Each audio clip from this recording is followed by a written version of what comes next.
with us today as well, who's going to share some updates with us. Before she gets started, though, I just wanted to mention a few things. One is just a reminder that we will be having the CAPE workshop at the campus of University of South Carolina, Columbia on May 15th.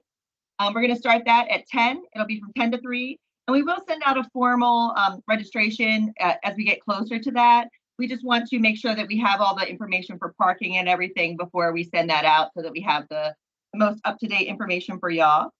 The second piece is CAPE is soliciting for new site team visitors. So if you are not site trained or haven't been site trained in the last 3 years and are interested in doing that, I will put the link in the chat for you. Please go ahead and sign up for that. It's a really great opportunity to be a site visitor. If you are working on any piece of that for your institution's CAPE report or state report, it's really nice to kind of learn that from the inside out. So that's a great opportunity. And if you have any interest in it, please go ahead and fill out that application. If you could let me know if you do fill out that application, that would be really helpful because sometimes CAPE will come back and say, hey, are they affiliated with you or howsoever? I also wanted to let you know we are still looking for, well, not still, we are looking for another private institution representative for our professional review committee. We've had a recent vacancy from a resignation, so we will be taking nominations and applications for that. I did send that out to deans and directors last week, so if you're interested, please let them know. They'll be happy to fill out that, send you that link, or I can send that to you as well. Just let me know. And I wanted to let you know as well, ETS sent out an email, I think earlier this week, maybe on Monday, with regards to new study options or study resources. They're partnering with study.com. So I just wanted to make you aware of that. If you go on their website, you can kind of find that link and kind of look and see what kind of resources they're offering. But I just wanted to let you know that that's something that they're working on as we move forward here. So those are just a couple quick housekeeping updates. I'll go ahead and put those links in the chat for you. And I will turn it over to Ms. Mary. All right. I hope all of y'all are having a good Thursday. I'm going to share some of the slides that I did with the deans on Monday. So those of you who were there, I'm not going to spend as much time on these, but again, stop, ask questions, and we'll be glad to share these with you. So let me first get these up. I can use presenter mode here. Let's see if it works.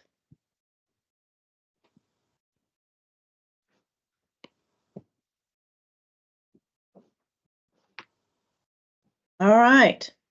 Can everyone see that slide? Yes, ma'am. I can see. All right, perfect. All right, so this is some information that we shared at the meeting of the Deans Alliance on Monday. So I'm just going to walk through the same topics with you and maybe expand on one or two. But again, please, Jackie can monitor chat and just shout out if you got a question along the way. As you heard us talking about as we were coming on, our agency is moving to a new building. We are slated to move the 3rd week of June. So the plan is there'll be kind of a 2-day, not really a shutdown, but there'll be 2 days that in the end of the previous week where we all work remotely while items are being moved from our offices to the new facility. That new building is on the campus of the State Farmers Market. We will put up an updated mailing address on our agency and our Ed Services web pages on June 1, excuse me. That's the plan. I would put it up now, except the address is likely to change. So right now it is, the address is, I think, 1 Wholesale Lane, but it's likely to become something else. So there's they've applied to Lexington County to change the name of that little frontage road. So as soon as we have an updated address, we'll get it posted so that any of your institutions that are still sending a transcript and hard copy will have that. Most everything from your institutions is coming electronically. So even though our physical location will change and our mailing address will change, our phone numbers, our email addresses, all of those will remain the same. So you'll be able to contact us. Next up.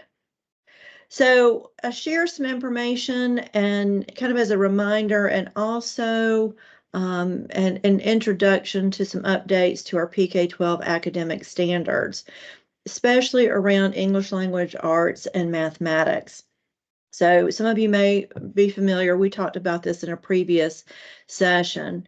The English language arts standards were updated and approved by the state board January 2023. So you have here in the PowerPoint links to those standards, links to some instructional resources that your faculty can use and use with your candidates.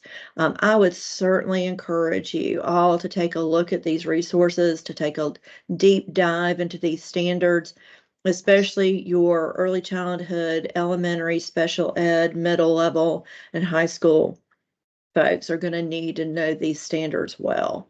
The instructional resources are pretty robust, and the Office of Assessment and Standards, they are very willing to work with you, schedule any kind of professional learning opportunities that your faculty might be interested in.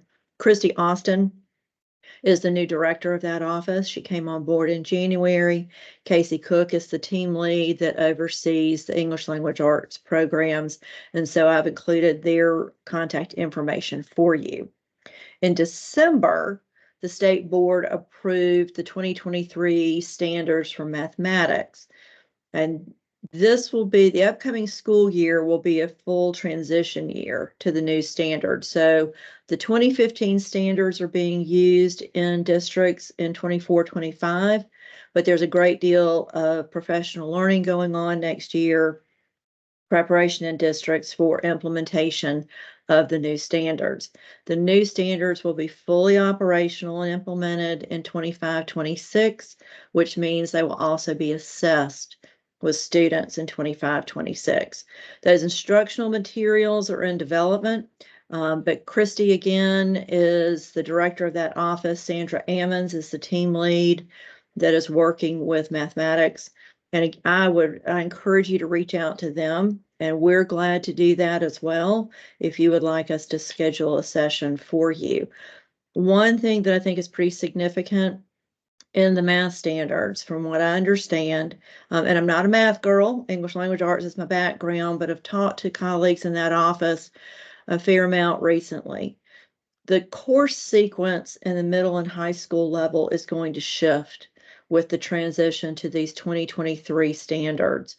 So whereas Algebra 1 has sort of been that beginning sequence of high school math courses, and of course it is taught at the middle school level in many places and for many students, the transition will be that geometry becomes that initial course, followed by Algebra 1. So there was a memo that went out this week to districts showing that revised alignment of courses or the course sequence. And I'll actually post that in chat in just a few minutes so that you can access that and you can take a look at that revised course sequence. For your early childhood, elementary, special ed, middle level, and high school math folks, very important that they're well versed in these new academic standards. So let me stop there. What questions do you have about either these sets of standards or anything else related to standards, or what would be helpful to you? Let me pause there.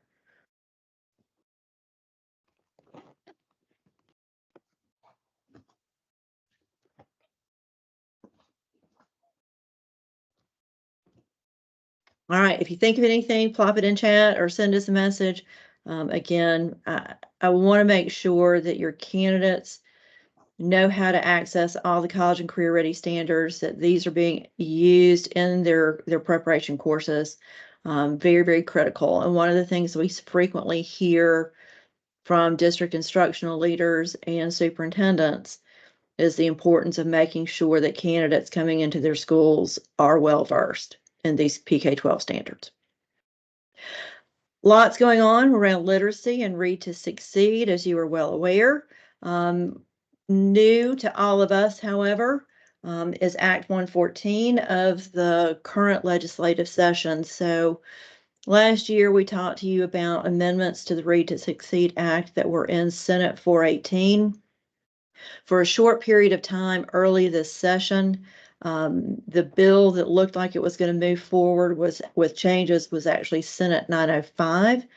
But essentially everything that was going on with 905 was put back into 418.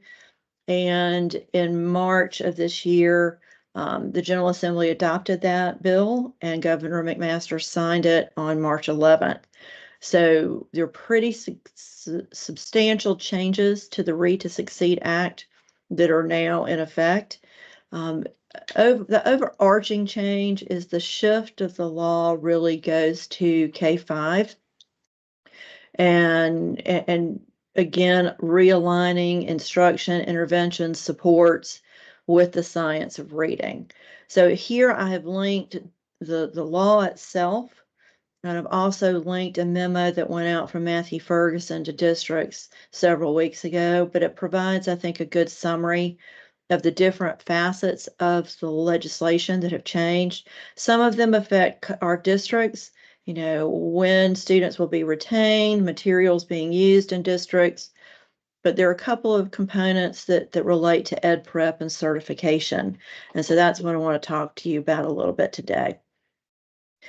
Essentially, Act 114 is going to eliminate the literacy endorsement requirement at the in-service level for teachers in middle school, high school, and PK-12 certification fields, with the exception of special ed and ESOL.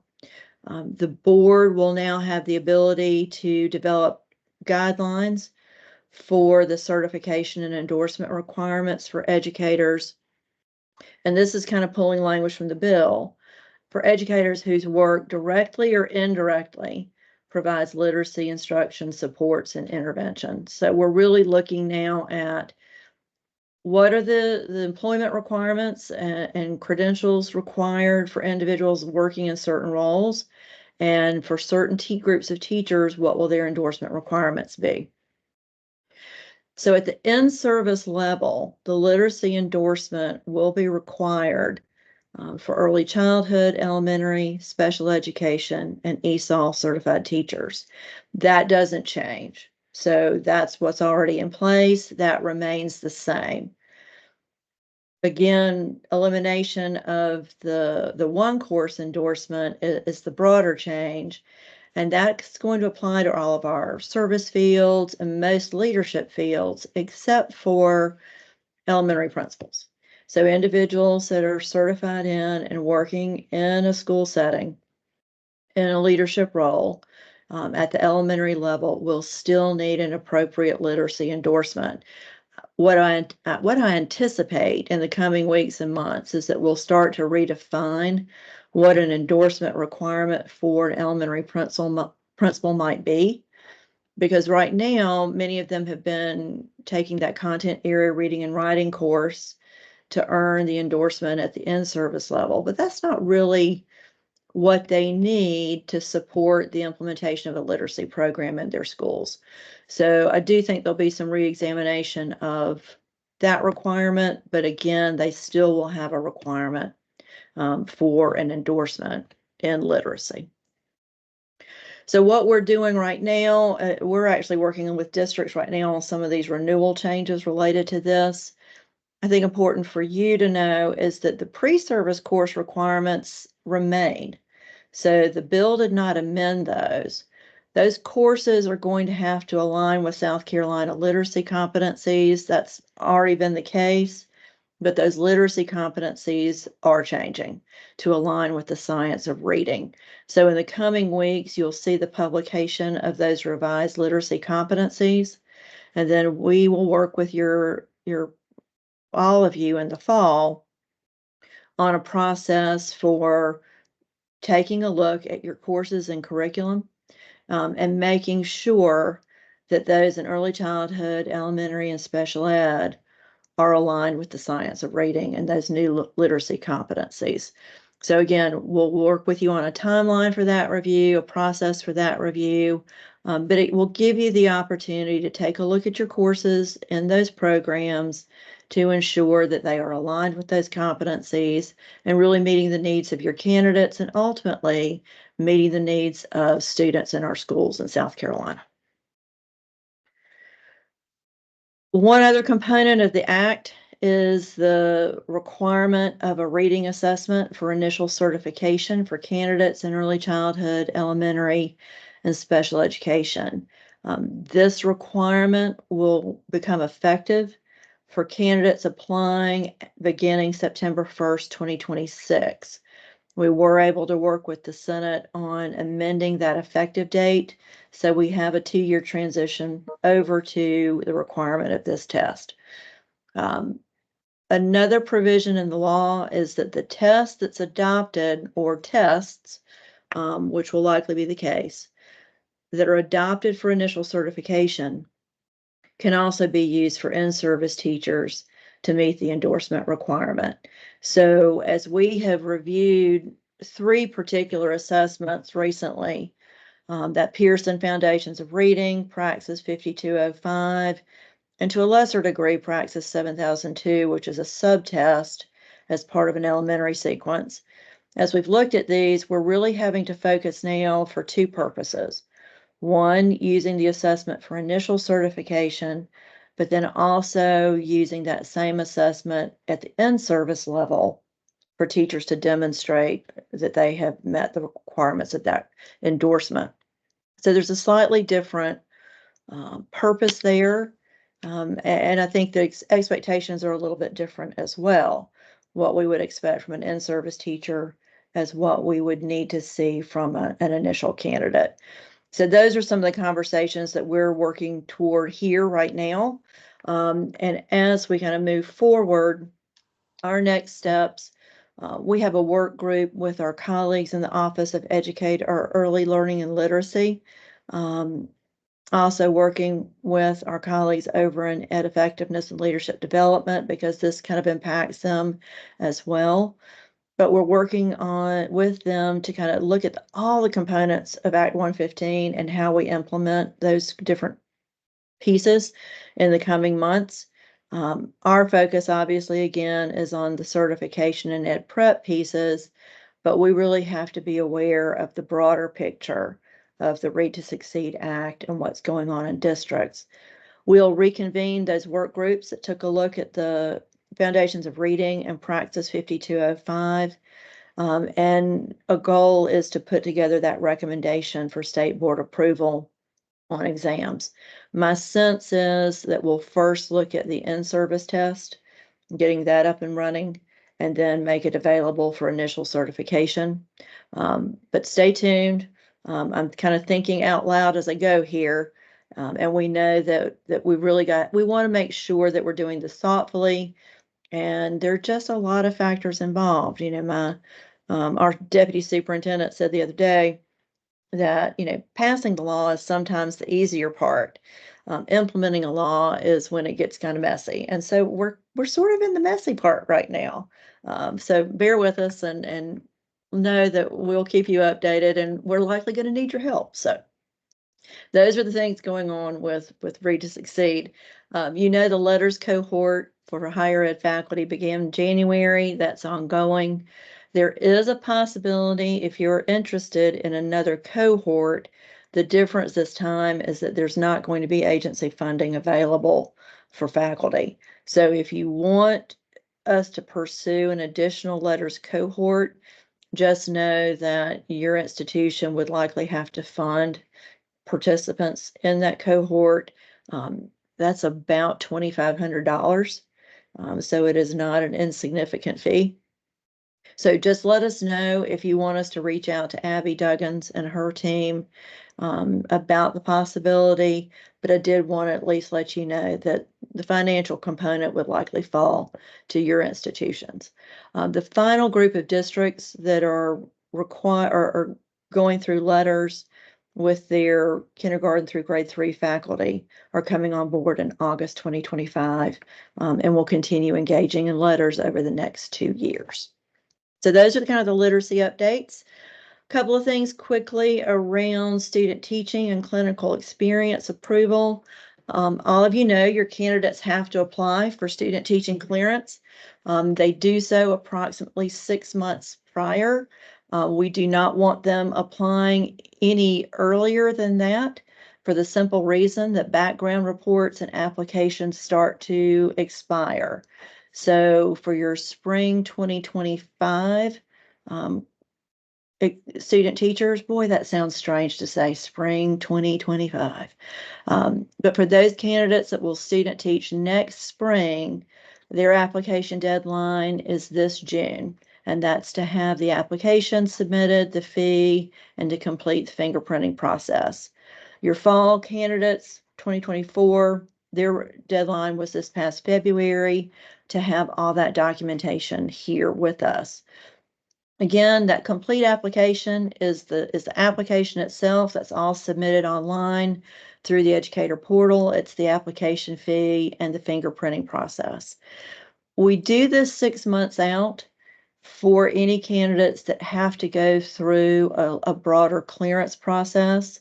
So if you have candidates that have anything on a criminal background report that requires an additional review, either by our certification review committee, and in a few very isolated incidents for candidates before the state board itself, we want to build in plenty of time for that clearance process.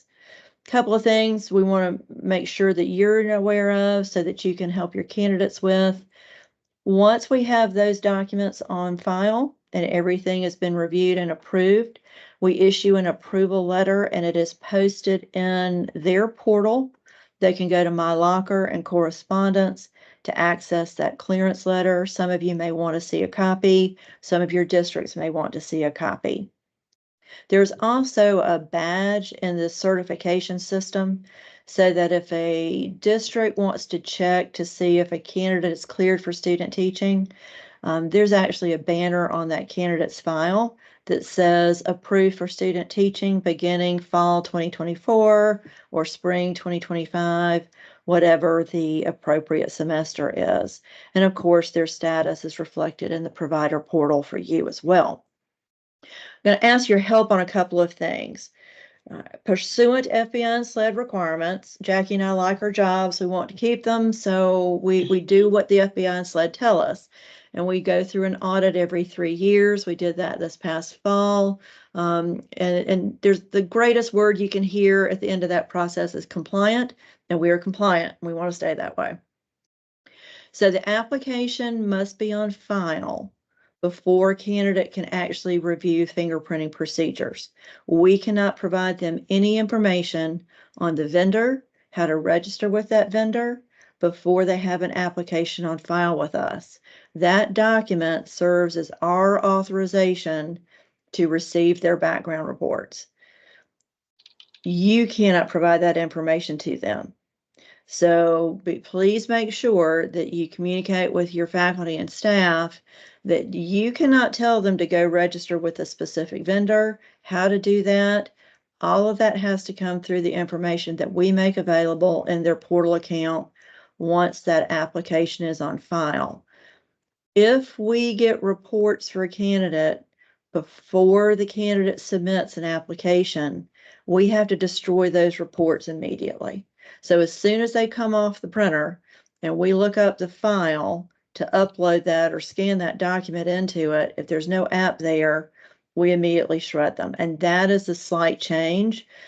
Previously, we could save them for a short period of time and reach out to you or the candidate, but we can no longer do that. So I don't want your candidates to have to pay an additional fee for fingerprinting, but they absolutely have to get the application here first before they get fingerprinted.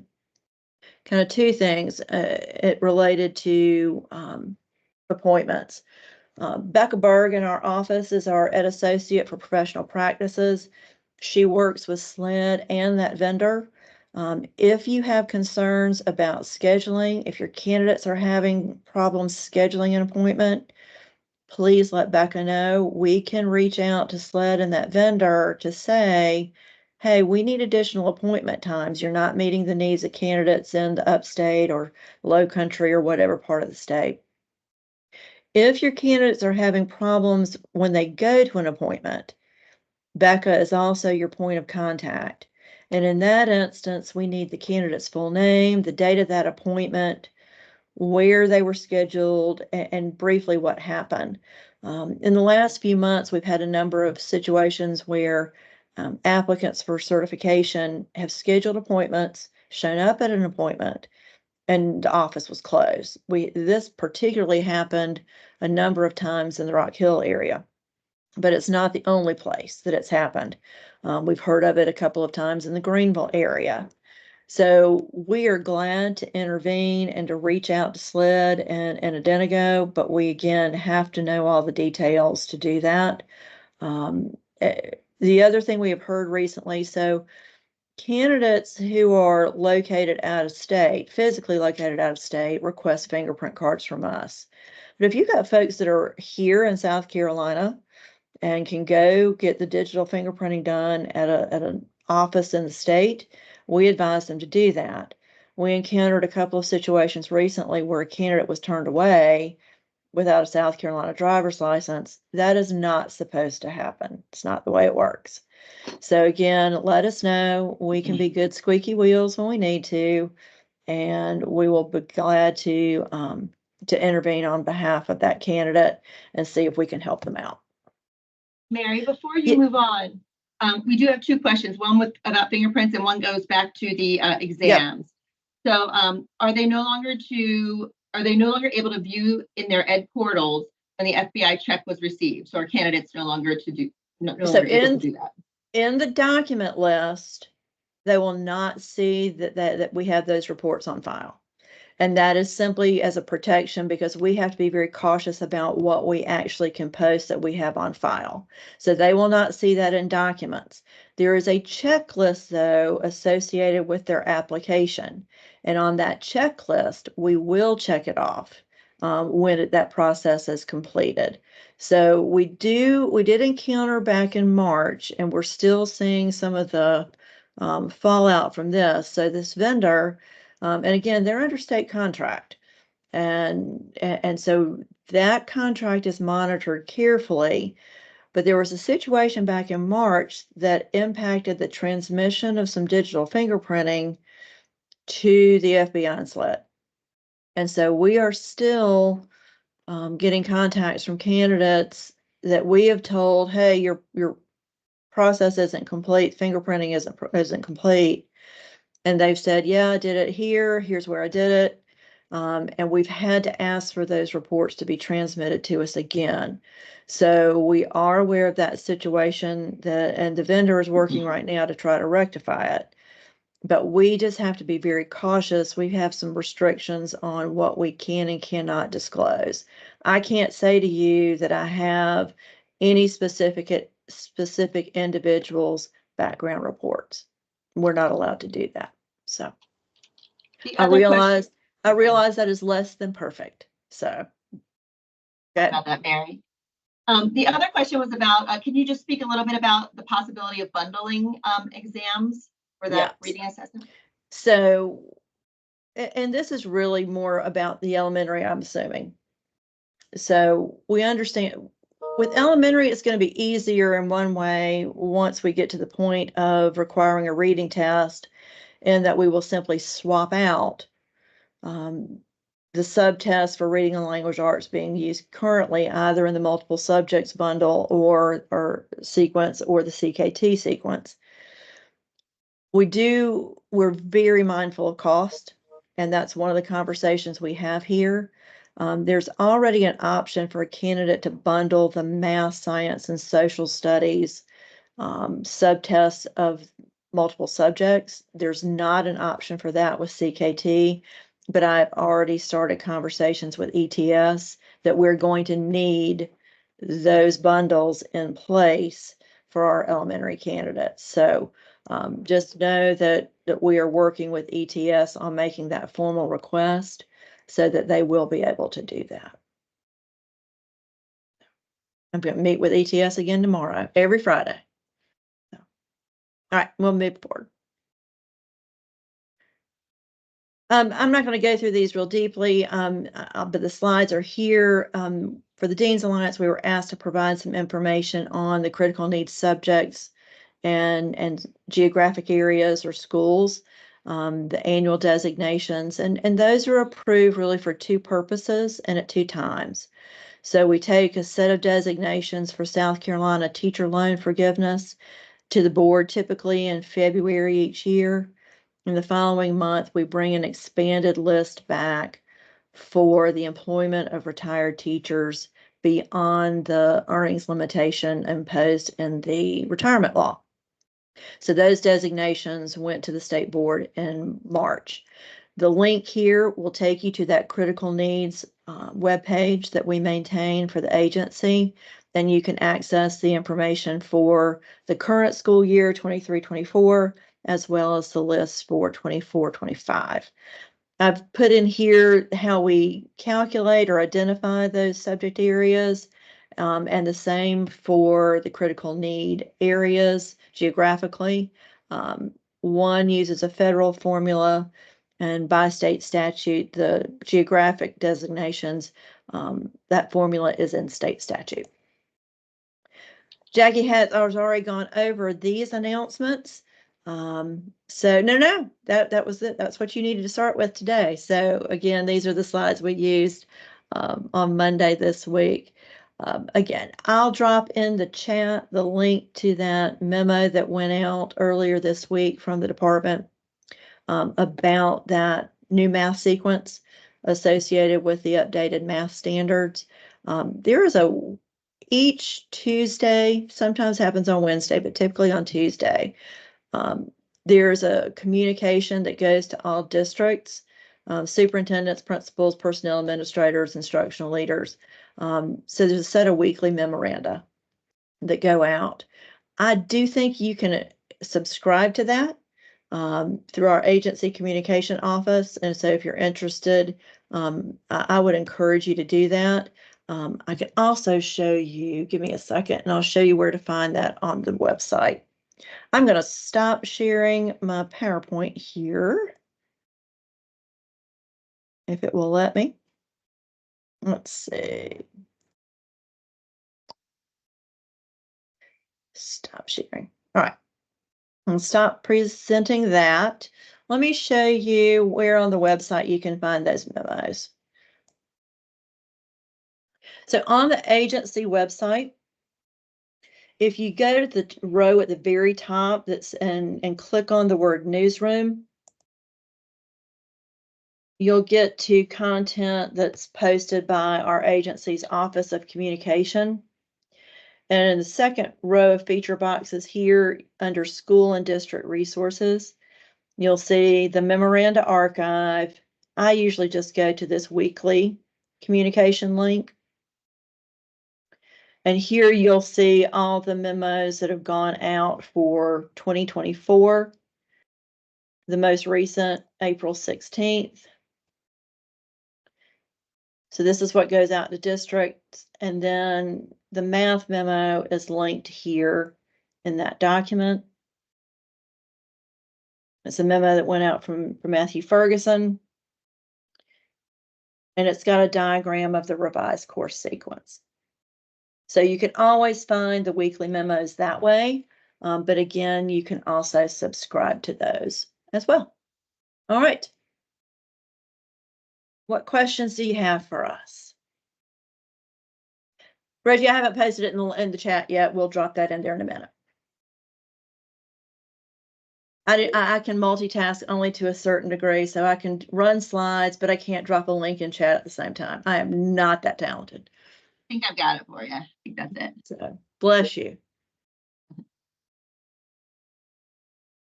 All right, y'all. Jackie, I'm gonna turn it over to you, and y'all, if y'all have any questions of us or comments for us. Great. Well, thank you so much for being with us this morning, Mary. I Let know us that's know. a lot of information. We appreciate you being here to share with us. Sure. As always, I'll stick around if anybody has any specific questions. Otherwise, thanks so much for being with us this morning. Happy Thursday. Bye, y'all. Take care.